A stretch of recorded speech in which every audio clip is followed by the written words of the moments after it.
there is a game within every race. It's a lot how you use your techniques as well. So racing isn't just swimming, it's what you're doing in and out of turns, on finishes and starts, of course. It is a game. And the more you can keep it in that realm of consciousness, I think the more you enjoy the sport. Welcome to the award-winning Champions Mojo, hosted by two world record-holding athletes. Be inspired as you listen to Conversations with Champions. And now, your hosts, Kelly Pallas and Maria Parker. Hello, friends. Welcome to the Champions Mojo podcast. And as usual, I am co-hosting with Maria Parker. Hey, Maria. Hey, Kelly, it's great to see you today. Great to see you. And also, it's great to see our guest, Coach Dudley Duncan. Really excited for today's show. Dudley is a fellow Virginian, like the two of us. He has a storied coaching career in Virginia with over 50 years on the pool deck, but not just as a swim coach. Coach Duncan is an innovative businessman and the author of a new book. Coach Duncan began his coaching career in 1968 in Newport News, Virginia. Just one tiny part of his coaching history is that he put two different swimmers on the U.S. Olympic team. He also had numerous champions in the USA and NCAA swimming. And Maria, you've got a little special little couple notes that our master swimmers are going to be interested in about Coach Duncan. Sure. Coach Duncan's new book is The Art of Swimming and the Game of Racing, Reflections of a USA Club Swimming Coach, which shares his coaching history. It breaks down the philosophy at the core of Quest Swimming, reflects on the coaching practices Duncan found most effective, and provides advice to coaches interested in owning their own club and pool. But this episode's not just for swim coaches. Coach Duncan coached master swimmers for over 20 years. So we're going to dive into some special topics to take your own swimming to the next level. Welcome. Yes, Coach Duncan, Thank you for welcome. having me. We're really excited to have you here. So we want to dive in with a topic that it might even be a little taboo among master swimmers, but it's in the title of your book, The Game of Racing. We all can kind of understand the art of swimming, but the game of racing. So let's preface this by saying that a lot of master swimmers, the majority of master swimmers don't race. And by racing, we're going to say going to some kind of a meet and standing up and racing someone else. Tell us why racing is important. And that came to mind originally was I was thinking, about 10 and under swimmers are typically just so joyful when they start competing for the first time. And all they want to do is get to the end of the pool, and there's not really too much technicality about it. They just have tons of fun doing it. They're always smiling and running around and playing, having a great time. And then as you get farther into the sport, then it becomes a little more serious and goal oriented and those types of things. So oftentimes, I think the game of racing itself is lost in all of those goals and the things you're trying to achieve. So it was just a way that I wanted people to think about swimming still. There is a game within every race. Some swimmers like to build a race toward the finish and get stronger as they go. Others like to take it out fast, try to hold on. Some just race the competition, depending on, how they're set up in the lanes, and they race with the field itself. And those are elements of racing that I think give a lot of opportunity to do different things and to enjoy the game of racing. It's a lot how you use your techniques as well. So racing isn't just swimming, it's what you're doing in and out of turns, on finishes and starts, of course. It is a game. And the more you can keep it in that realm of consciousness, I think the more you enjoy the sport. Did you encourage your master swimmers to race? I did. And I would say it was altogether successful. We did have people that were going to national championships and going, outside the state to race, but it was probably about half of the people that were actually training at the pool or swimming at the pool. different adults do things for different reasons. What stories do racer or do master swimmers tell themselves that keep them from going to events and actually racing?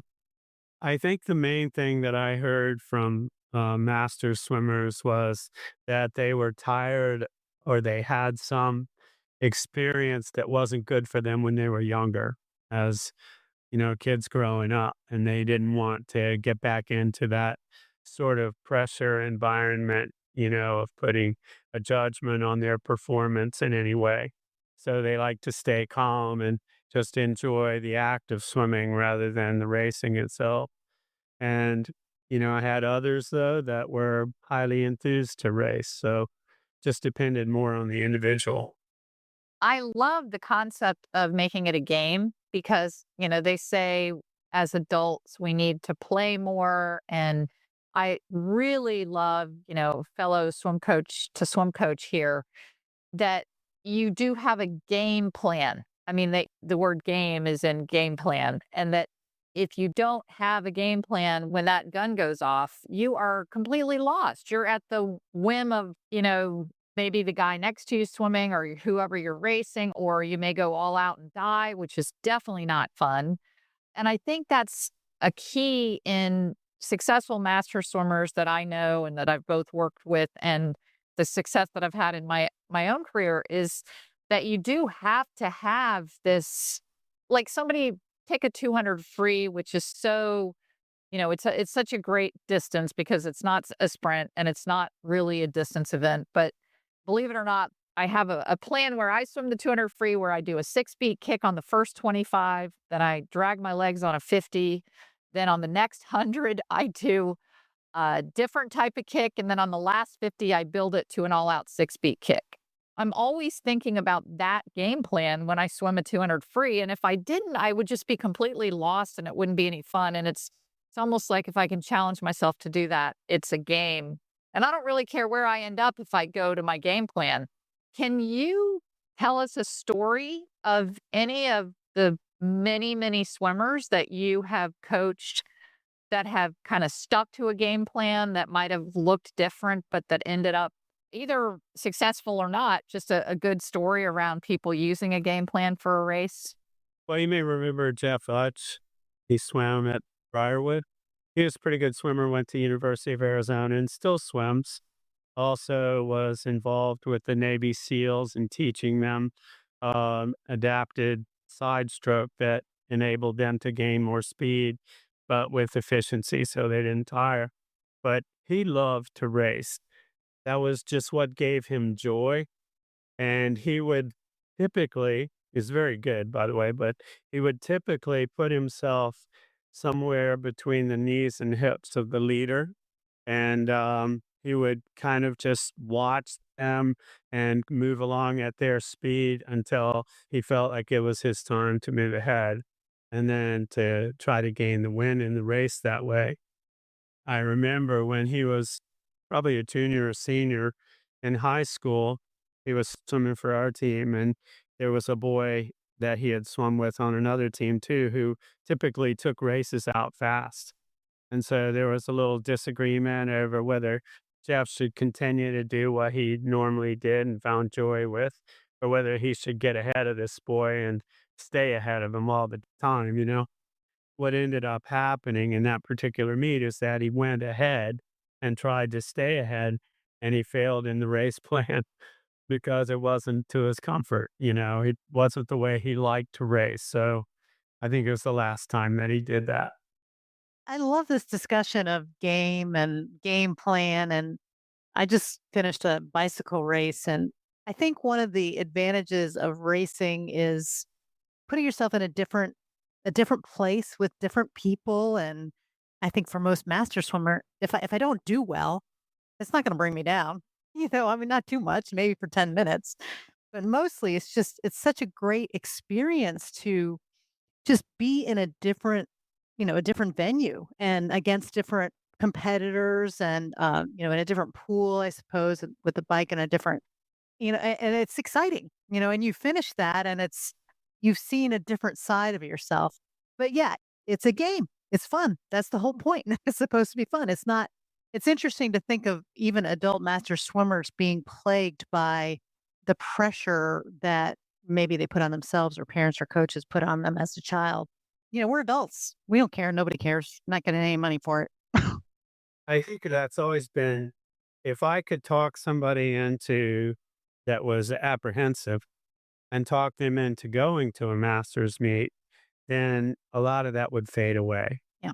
A lot of that apprehension would fade away because really at masters meets, while they're serious at the time of the race and they want to do the best that they can, the atmosphere is so much different. It's so fun and loving, and people are just enjoying each other's company and all, and they make great friendships that last a lifetime sometimes. So, yeah, there are advantages if you can just get them past that place. A lot of them too, I think, will come out after it's been years and years since they swam competitively as kids, and they are uncomfortable in bridging that gap of time, and they don't feel confident because of the amount of time that's passed. So, you have to get them to a level of fitness where you can talk to them about it, and then if you can get them to a meet, pretty much got them hooked. They like it. Yes. So you started coaching in 1968. You retired from coaching in 2019. That is a 51-year, as we referenced in your intro, a 51-year span of coaching. And obviously, you must have worked with lots of people's mindsets and how they, dealt with both failure, success. What do you think some keys to your champions that you saw people succeeding? What were those traits that you saw in your best performers?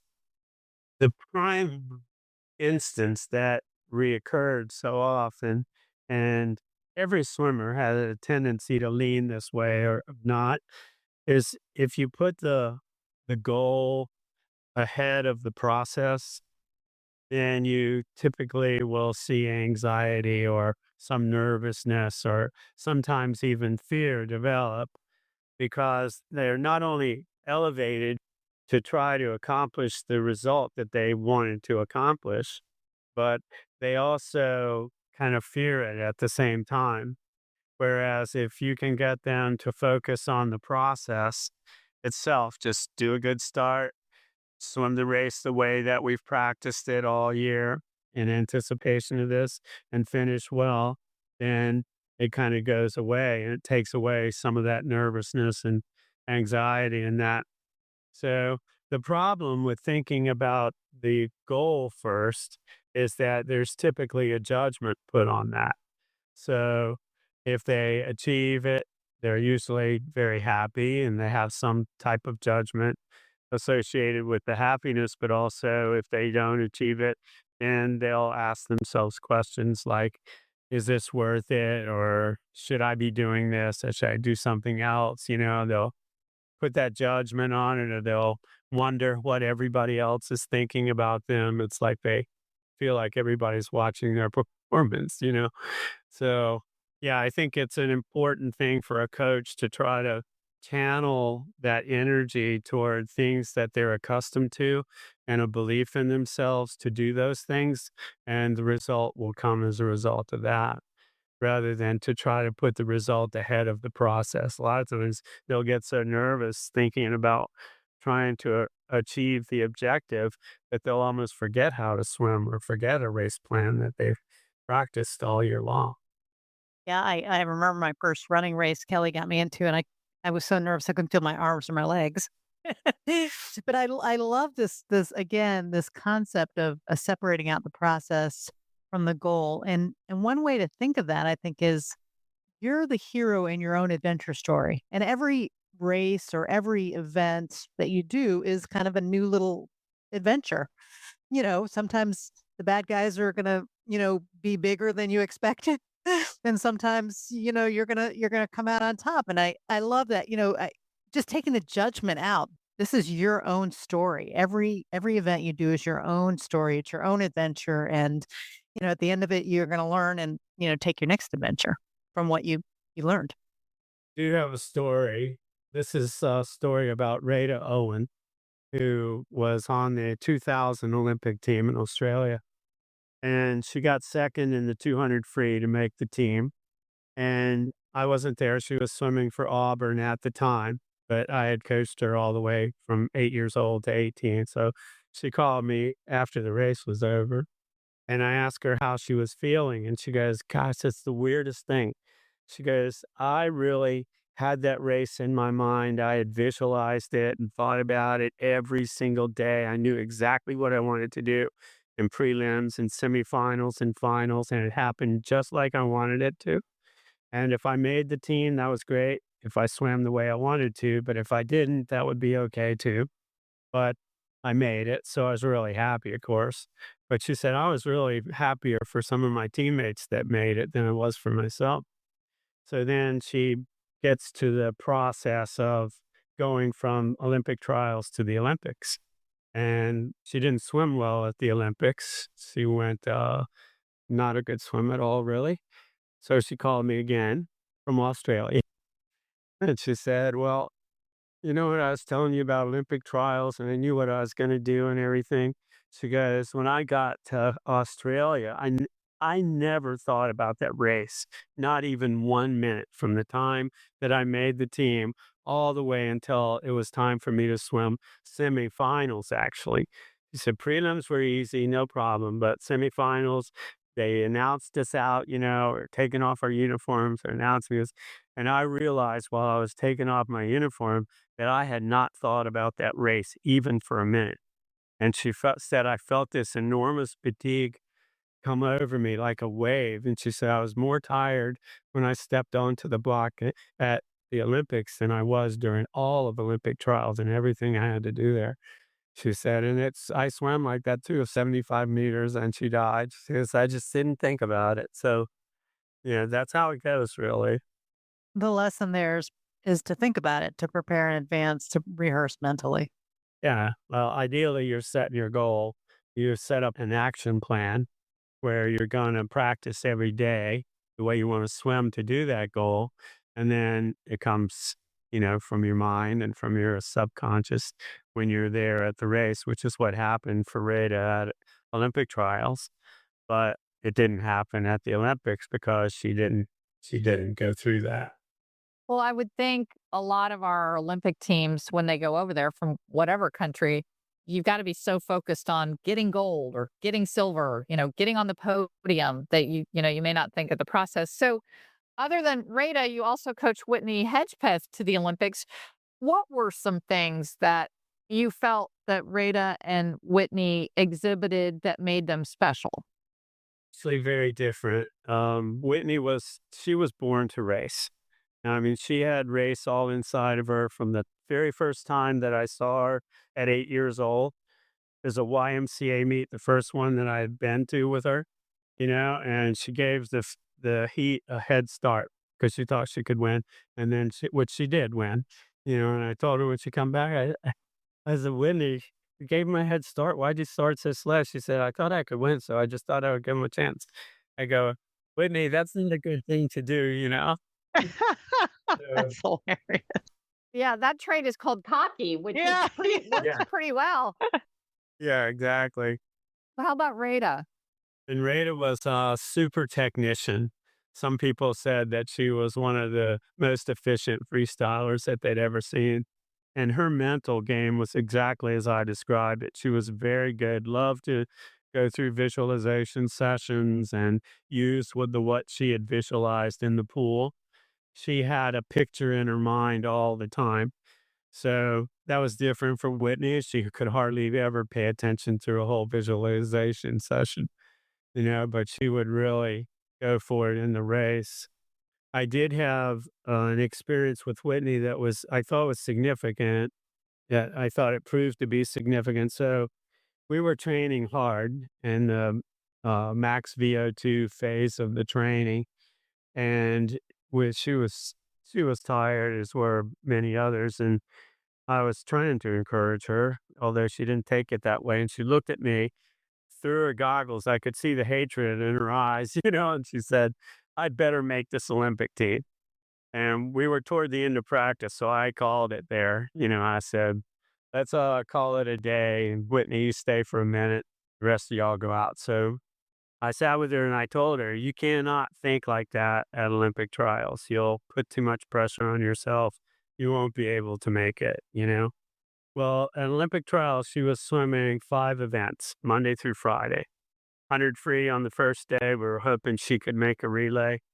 She didn't. She was 10.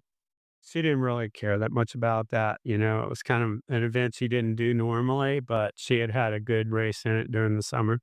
Then the second day, though, was the 200 freestyle, and that's the one we really thought she had a good shot in. And she was third. So she didn't make the team because there was no 800 free relay in 1988 for the women. Man, I was pretty apprehensive about going to that warm down pool after that. But I went over there and she goes, well, almost, so I go, oh, good. So she was third in that event. The next day was 400 free, which she did not want to swim. She swam it for me because I wanted her to swim it. And she was really good at every distance, but she did not like 400 free. She didn't make finals and she was happy. Then Thursday, she was 100 fly. She was fifth in the 100 fly. And the last day was 200 IM. So she places ninth, but Angel Martino scratched the 200 IM because she wanted to do something special in the 50 free. So Whitney got into lane 8 and she placed second and made the team in 200 IM. Totally not expected. She had a really wonderful breaststroke split for her. She dropped about 3 seconds off her breaststroke split all by itself. All the training that we had done for the IM really worked for her. But yeah, it's an important lesson, I think. She didn't make the 200 free. She could have got down on it, but she kept her spirits up and took everything in perspective. And then she ends up making the team on the 200 IM. And, she did not make the team in 1992. She was very close, but missed making the team in 1992 and stopped for a couple of years and came back and then made the team and medaled in backstroke in 96. What a great story. So, it's pretty amazing that you put, as a longtime swim coach myself, it's always a coach's dream to want to put somebody on the Olympic team. And not many coaches do even one swimmer on the Olympic team, but you had two. So let's talk about Dudley Duncan and your goals and your mindset. Like, how do did you set these goals? Did they just happen? What is it about you that you're continually achieving these incredible things like your 50-year coaching career, your Olympians, now your incredible, unique model for swim coaches to purchase their own pools. Now you've got a book. What drives Dudley Duncan and what's your mindset to get all these achievements? That's a pretty good question, actually. I never thought about where I was supposed to be as a coach. I was really focused in, I think, on the moment and things that I did and things that were accomplished during my career, I think happened sort of naturally because of the advancements that the people that I was coaching were making as a result of the process that we did.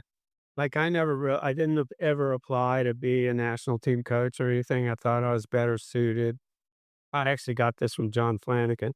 I thought I was better suited to be at home with the majority of kids that I was paid to coach than to go off in other places and coach. So I just stay in the moment, but I do require, I think, of people that they try to be the best that they can be. I really appreciate excellence as a concept and try to bear it out of myself as well as them. I swam for John Flanagan. I think you knew that. John Flanagan never put anybody on the Olympic team. Did you know that? Yeah. You got really close with Michelle.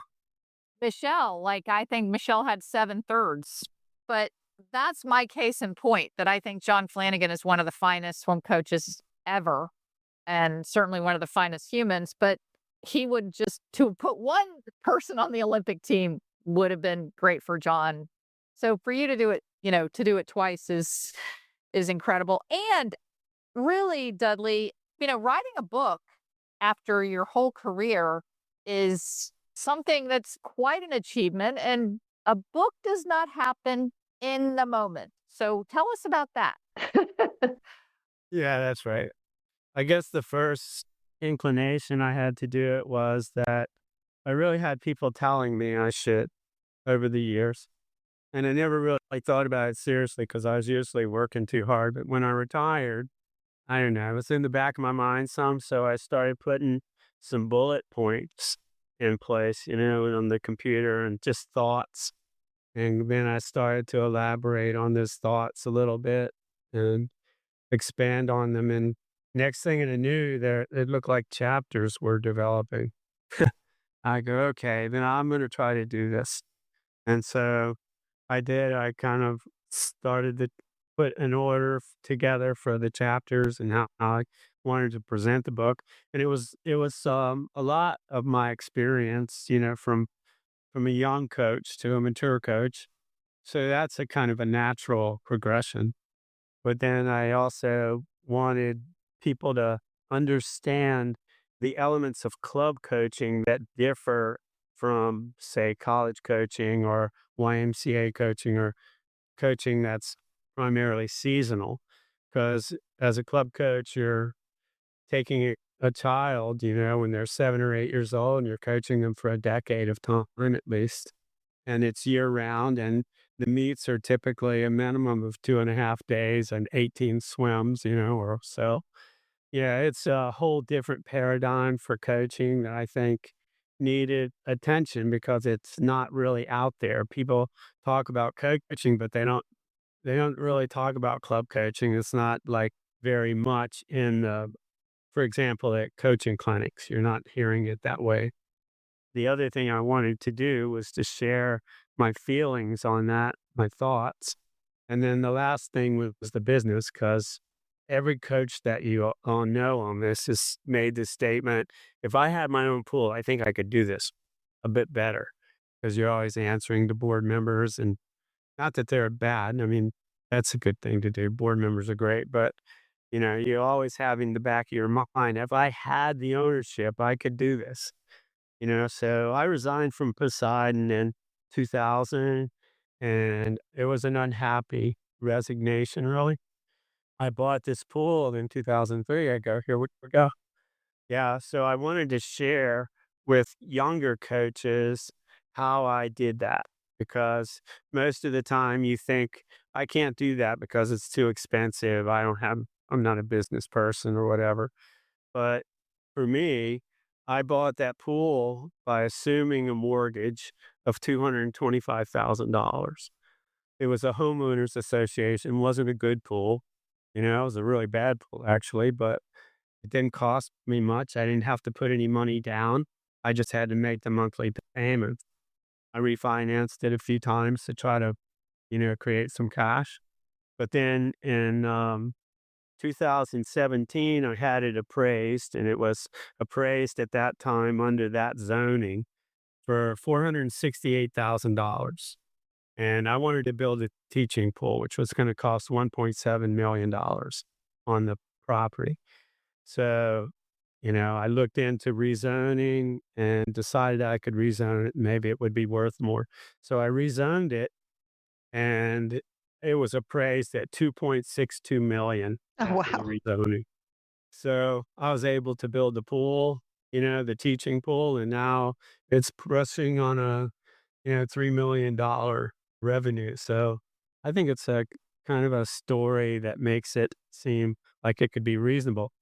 $225,000 was the price of a typical home in Midlothian at that time for a three-bedroom rancher, right? I bought a three-bedroom rancher when I was 30, and it cost me $49,950. I could have done the same thing when I was 30 that I did when I was 56, so that's what I wanted to share about the business. Yeah, that's a great story. That's the Deer Run pool, right? Right. help me understand how it's great for a coach to own their own pool. It depends on who you are. I admit that, so you're able to make your own decisions. Doesn't take you any time to do it. You don't have to go and sell the idea to 13 board members, and have them agree on it and then go through everything you have to go through. You can't get anything done so often. It just takes time. And then you don't have people that agree with you all the time. So you kind of work through all that. But when you have it, when it's yours, you make the decision and it's done. It's meant not be a good decision. And you pay for that. You have personal accountability for that, but most of the time, I think for me, I felt like they were. And you also have to be willing to do the work because you're no longer, depending on other people to do the accounting or doing the legal work or, all those things. You have to clean the toilets and do that kind of work at the end of the day and mow the grass and do all those kinds of things, and then you have to coach the team actually. So, there's a lot of work to it, and I didn't sleep much for those first few years, but eventually it worked out, so if you wanna do the work and you're an independent type person that wants to control your own destiny, then I think it's a good paradigm. You're never gonna, run into someone else booking pool time when you want it. So you can have your practices, whenever you want. And We didn't stop swimming during COVID. yeah. There you And go. so so you own those types of things. Well, yeah, that's great. And so that's just like being your own owner, operator, entrepreneur. And did you say you expanded to another pool or was that the only one you did? Pool. That one's owned by the pool management company that I started. We have total flexibility to use that pool as we need to. There's nobody else in it really. It's just us. It's the only reason it's open is us. So we have that. It's a 25-yard by 25-meter Z-shaped pool. And then we have the pool that we built on the Deer Run campus, which is the teaching pool. It's a pretty good situation altogether. Our intent now is to try to make this the evergreen pool, what we call the evergreen pool is the 25-yard by 25-meter pool, as good as Deer Run is because it's not as good. I swam at Evergreen this morning with their master's group. Oh gosh. There So yeah. I know exactly what you're talking about. Yeah, it's a beautiful venue and a great location and yeah, definitely would be nice as the Deer Run facility. But yeah, I can totally see the potential in that. But I I joked with the masters group there, Stan was the coach and swam with the usual group that's, I've been swimming at Deer Run when I'm in Richmond visiting, my family and helping my 94-year-old dad. So we've been here quite a bit over the last several years. And so I've been swimming with different masters groups because I love I just love all my masters friends and I have different friends on different teams. So I've been swimming at Quest and then they moved us over to Evergreen where we've been swimming at the Deer Run pool and they moved us over to Evergreen. So I would love to see that Evergreen pool get as up to par as the Deer Run pool.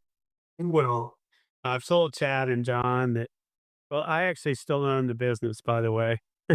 I'm not the Mhm. everyday operate it, but I'm still on the loan for the teaching pool. Are you part of Quest Swimming still even though you're retired? Yeah, well, I own it.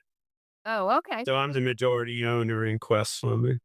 Okay. And then Quest owns Evergreen through your pool company, Swim Metro?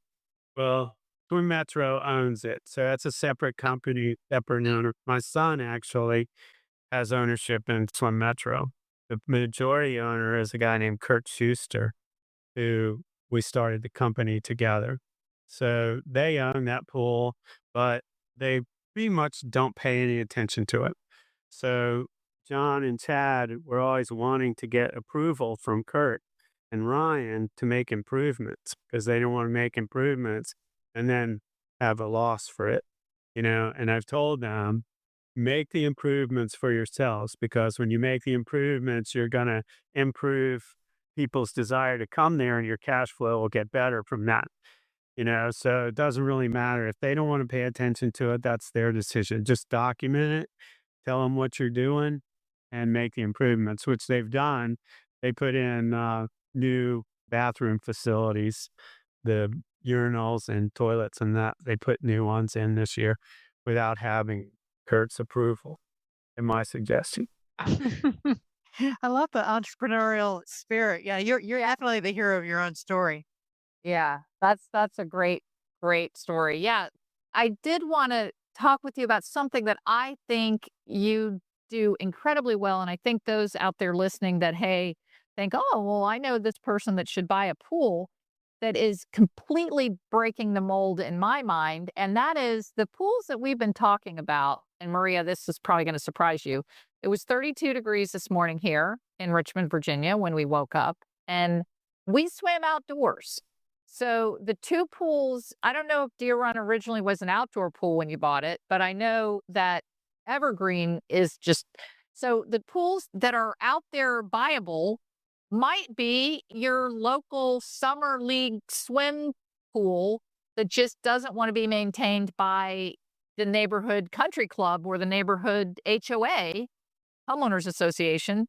So I love that Quest has had their kids and their masters swimming outdoors throughout a Richmond winter. I'm not sure how far north that model could go, but Dudley, talk with us about how you came up with, hey, let's put heaters in these pools because that's probably your most expensive expense.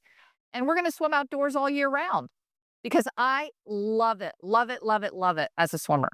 The first time I had the idea was when I was in high school, actually. And I was looking at a National Geographic and geography class, and there was a picture in there of a Russian practice, and it was outdoors. And the coach was dressed up all in, Russian type head thing, and he looked like the Michelin Man or something. It's a furry hat.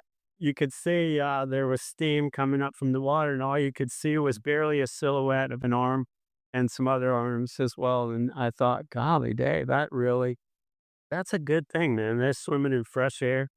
A lot of people have problems with chloramines and indoor pools and that. And I like that idea. So later, when, I started thinking about building pools or getting a pool or buying a pool or something, I thought, we can swim outdoors. They did it in Russia, we can do it, so yeah, we're on the way back to high school. But we have heated water, and the coldest temperature we swum in outdoors was 7 degrees. So you could get pretty far north with that idea, I think. You just have to have the heater, and it helps if it's dependable. So I bought new heaters. I bought several heaters in my time, but And we're pool covers, right? Pool covers. yeah, yeah, but it's a great thing. I think, it's not natural for people to think that that's a good idea. You have to sell them on it a little bit. How do you sell them on it? Well, that's what, we've always talked about the fresh air, that we think it's really preferable to swim outdoors than it is indoors because of the chloramines that happen in there, and a lot of times the air gets hot, it's steamy and stuff. It's not really a great environment indoors anyway, but it's a great environment outdoors. It's just getting to the water and getting out, and the coaches are uncomfortable. I will say that. I've been very cold.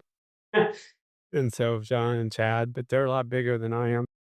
They could plug in a little space heater or something. Yeah, and I'll tell you another thing that's not good for us to be in temperatures all the time that are like 78 to 82. Like we're always in that range, always with our body. And that when we're exposed to cold, and this is non shivering cold, so you're not put into that total shivering all the time. But, Mark and I, after practice, we were wet and we stood on the deck and talked in our bathing suits, and everybody was looking at us like we're crazy. And we like, oh, we're trying to burn our brown fat and we're really trying to embrace. There's something now called, Maria, you'll love this, called discomfort science. I love it. It's a whole new thing about how we're all just way too comfortable as humans. So maybe we can add that into it, Dudley, and we can start this drive where all club teams should be buying their summer league pools and training outside all year round. Yeah. Kelly, I believe that in the other side too, with respect to heat, because when I was growing up, there was no air conditioning. Maybe in your house you had a room, a window unit. So one room would be, but there were no air conditioning in schools. We went to school and all the schools had windows. And, occasionally a teacher would bring a fan in or something, and we went, we did football practice and stuff in the summers, double sessions and all. It was hot, man. It was like totally uncomfortable, during the day. But yeah, I think it's the same thing on the other side. Now we've air conditioned ourselves, to be comfortable at those temperatures, and we've heated ourselves to be comfortable from both ends. We're not uncomfortable enough in our lives to really appreciate it. Yeah, that's exactly what the author said, that it swings the same way, that we need to be hot and we need to be cold, and we're just too comfortable, and that when we are exposed to these extremes, that we get a benefit, that we get a real physiological benefit, and then therefore a psychological benefit, because we've endured this tough thing. Well, Dudley, is there anything that we have not asked you that you would like to share with us? I think with the masters, so I started the master's program up at Deer Run, and I coached it pretty much until I stopped coaching. There's so much competition for masters there. Swim RVA is an awesome facility that a lot choose to go to, and Briarwood still has some masters over there. There's a lot of people that swim in the summer at their summer pools, blah, blah, blah. So from business standpoint, it's a difficult thing to do. But from my perspective, I really wanted to do it because I really think that it's a good lifetime sport. People keep doing it, they stay healthier, I think, if they like to swim. So it didn't really matter to me whether it made money or not. I just thought it was a good thing to have going. And I think it's still that way at Quest. But the people are just a ton of fun. They're just a blast, and they try hard and they do things that are good. And you have some that are really focused, they want to work hard, want to get heart rates up and that. You have others that just want to be technical. And as a coach, that's kind of fun to do too, because you can really help a lot of those swimmers technically, because a lot of them come in inefficient. So, they haven't swum for a long time. Instinct is, I always say it's counterintuitive to swim well to a human being. So most people, if they use their instincts, they're going to swim wrong. 'Cause our instinct is really take a drowning person, they want to lift their head, they want to press down on the water, they want to kick vigorously to try to stay at air. That's a human instinct. It's all wrong. You know, you're much better if you understand to press your head either forward or back, breathe, press your body weight into your chest so you can leverage your hips up. So not kick too hard, so that you don't get tired. Then you'll probably be okay. But it's counterintuitive, and we do the same thing even in competitive training. If you're not reinforced on a regular basis, I would say daily, in fact, to do the right thing, you will instinctively start doing the wrong thing. That's why coaching is a good job because you always have it. They'll never get it exactly. So, yeah, I think to be able to give a master swimmer that ability to swim with ease and effortless movement and to feel themselves glide through the water, a lot of them find great enjoyment in that. Well, wonderful. So, the very last thing we do is the sprinter round, where we just ask you a few fun, these are one word answers so that our listeners will get to know you a little bit better. Are you ready to play the sprinter round, Coach Duncan? Take your mark. What is your favorite sandwich? Cooked ham and mustard. Okay. What do you own that you should throw out? Oh, shoes that I don't wear. What is the scariest animal to you? Snake. What celebrity would you like to meet? Brad Pitt. What is the hardest swimming event in the pool? 400 IM. All right. How about your favorite movie? Braveheart. I like it. Favorite smell? I don't have a sense of smell, but as I recollect, a gardenia. Oh, nice. That's mine. Maria, remember? Yes. I think that's the only other person that said gardenia. That's fine too. Okay. It's a very significant smell. Okay. Do you make your bed every morning? Absolutely. Kickboard or no kickboard? No kickboard. If you had to listen to one song for the rest of your life, what would it be? Ave Maria. It's beautiful. Window or aisle? I'll Describe your life in 5 words. I like to win races. What word comes to mind when you dive in the water? Ugh. I'm not a swimmer. I mean, I swim, but it's not the sport that I choose for my personal exercise. So usually when I dive in, I don't like it. What is your sport? Wrestling was my favorite sport in high school. Now it's biking, actually. On the road or on a stationary?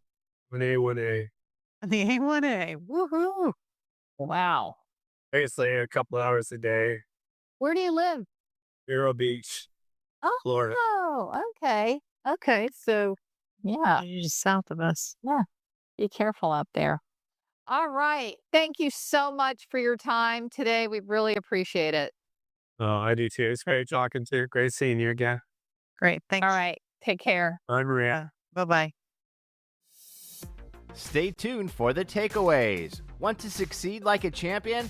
Five-time Olympic coach Bob Bowman, coach of Olympic legend Michael Phelps, says Kelly's book, Take Your Mark Lead, is a powerful addition to your personal improvement library, and learners from all walks of life will gain key insights and enjoy this inspiring book.